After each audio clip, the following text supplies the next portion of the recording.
people what's going on in my life and attempt to stop me from getting help because he's just trying to shut me up. I don't see how the court system can't see that all he wants to do is silence me. Right, right.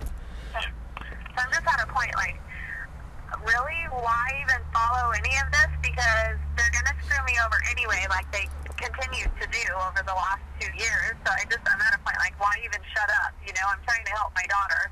And why should I sit back and let these idiots who won't even look at the evidence tell me what to do? You know? Right. Tell me to shut up and sit down and not get help. Right. So I'm really frustrated about it. My family and friends aren't shutting up, you know? So it's like they could possibly punish me for them even talking about it. So it's like, why should I sit there when I know they're going to try to flip this all on me anyway? So why should I sit here and be quiet? Right.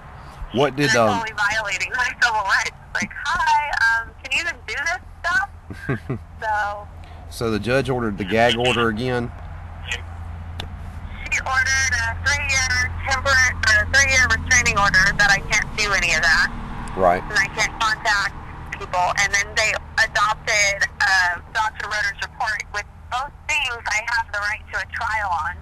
Like, legally, I have a right to have a trial on both of those things. And we were supposed to set a trial date that day on Wednesday. We were supposed to set a trial date.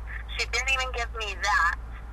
And then I asked her to watch the video. She wouldn't even watch the video. She told me to give it to Aaliya's attorney, which has only ever talked to me 10 minutes since she's even been on this case. So I'm like, she's even had a copy of the tape since it came out. And so the judge asked her if she's watched it. And she's like, well, I've seen some tapes. I'm like, she hasn't watched it. Like, no one's seen this. Nobody's taking the time to watch it. I'm like, Dr. Ritter hasn't watched it. Aaliya's attorney hasn't watched it. And his attorney's lying to the judge saying, Judge Penny's watched it. I'm like, no, he hasn't. Nobody has seen this, and no one cares to take the time to even listen to what I have to say. So she just went ahead and made blind orders, and supposedly she's taking our case home to read through it. But, you know, why should I sit back and wait for somebody promising to help, just like everyone else has done, do a thorough investigation? It's just like, I'm just floored and pissed at this whole county right now. It's like, how do you people have your job? Right.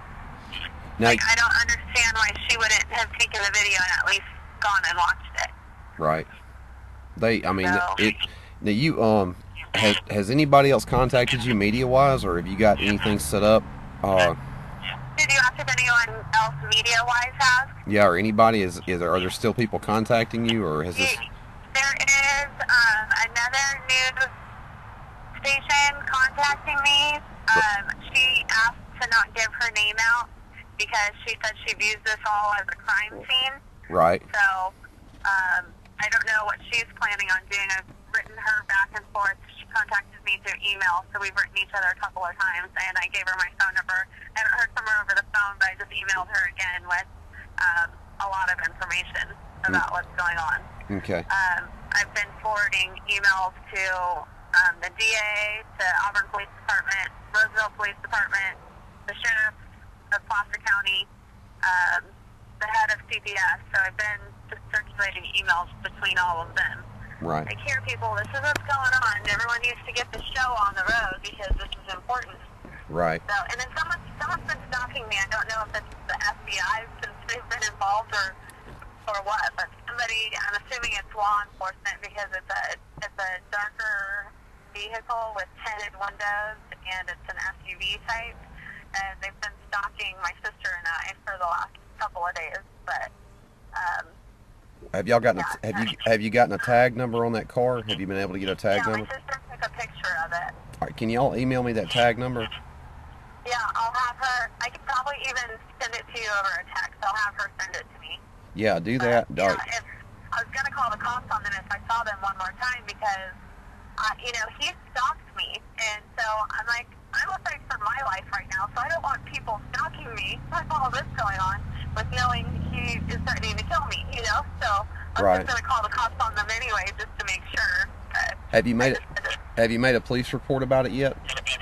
Not yet. Okay, go ahead and do that, Connie. Get the police report made so you got a paper trail on this, because if something, worst case scenario, if somebody does try something, or if the family, if they're trying to shut you up, you know, if it's not the government or like a police or somebody, then it's most likely somebody working with the family trying to get you quiet.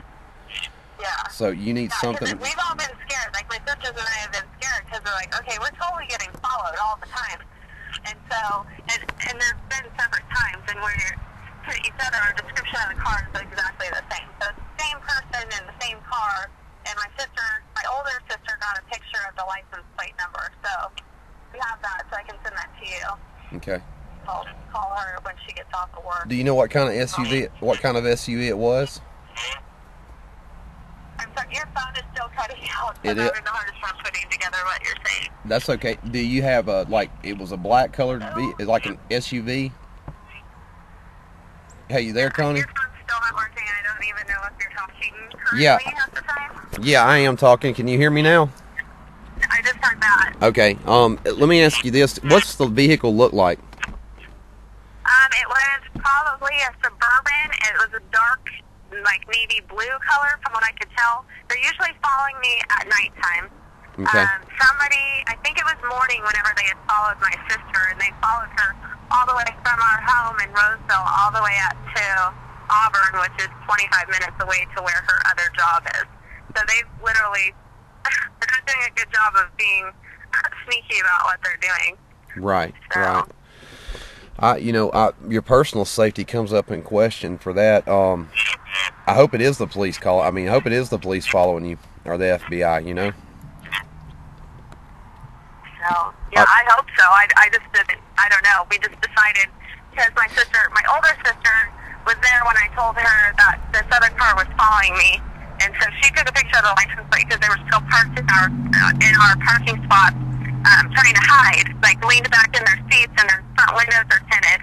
And so my sister just walked up and snapped a picture of their license plate. Well, she had told me that my other sister was being stalked by the same car that was the same description. And so we decided that if we see that car again, we're just going to start calling 911 because, like, if it is part of the pedophile clan, like, he's trying to kill me right now, you know, and I don't put it past him to do something like that with him threatening me. So, right. I don't need people following me while I have a stalker on my hands, you know. Yeah. That's kind of nerve-wracking. Let me ask you this: when you say they're following you, where all are you going, Connie? Where all? Well, I know was it last night? The night before last night, they had followed me. I don't know how long they were following me. I didn't catch on until I actually was into my apartment complex, and they had followed me all the way into my apartment complex and parked right next to my house, right next to my apartment. And so I just stood there for a while on the phone and just watched, and they kept leaning and looking and tried to lean back, but I could see that there were people in the car because there was a light behind them, so it was reflecting even through their tinted windows. I could see their shadows, and they were very blatantly trying to hide. Like, it was obvious that they were trying to hide from me, so I couldn't see them. And they had followed me and stayed there for quite a while. They didn't get out of the car for a really, really long time at all. And so I went up and got my sister, and she came down, and they were still hiding out in the car. So we just took pictures of it, and we ended up driving to see if they were going to follow us again, and we went out and just drove around and came back and later on, and they were finally gone. But I still don't know who they were, but she described it as the same car that has been stalking my other sister too. So someone's watching us. Right, and it could just be an intimidation factor that they're doing. Sometimes that's not unheard of. Try to scare you, make you think something like what you're